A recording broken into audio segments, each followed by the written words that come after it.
రైతు సోదరులకు Gopi agricultural YouTube channel తరపున స్వాగతం అండి.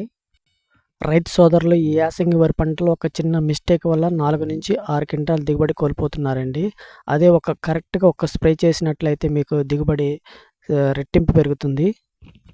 చాలామంది రైతులు ఎక్కువ యూరియా వేస్తే దిగుబడి ఎక్కువ వస్తుందని, లేదా ఎవరో చెప్పారని మందులు స్ప్రే చేస్తే దిగుబడి ఎక్కువ వస్తుందని ఇక్కడే అసలు మిస్టేక్ జరుగుతుందండి. రైతులు చేసే పెద్ద మిస్టేక్ ఏంటంటే, ఒకటి కంకి దశలో, రెండోది మైక్రో న్యూట్రియన్స్ లేకుండా, మూడోది యూరియా మీద నమ్మకం పెట్టుకోవడం అండి, నత్రజని మీద. కొంతమంది రైతులు ఎక్కువ యూరియా వేస్తే ఎక్కువ టిల్లర్స్ వస్తాయి అనుకుంటారు, అది అపోహ అండి.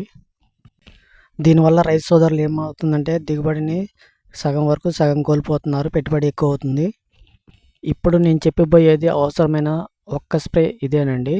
అది వచ్చేసి జింకు, బోరాను, అమినో యాసిడ్స్, ఈ 3 కలిపి టిల్లరింగ్ దశలో ప్లస్ ఫ్లవరింగ్ దశలో కంపల్సరీ స్ప్రే చేస్తే మీకు దిగుబడి ఆటోమేటిక్గా పెరుగుతుంది.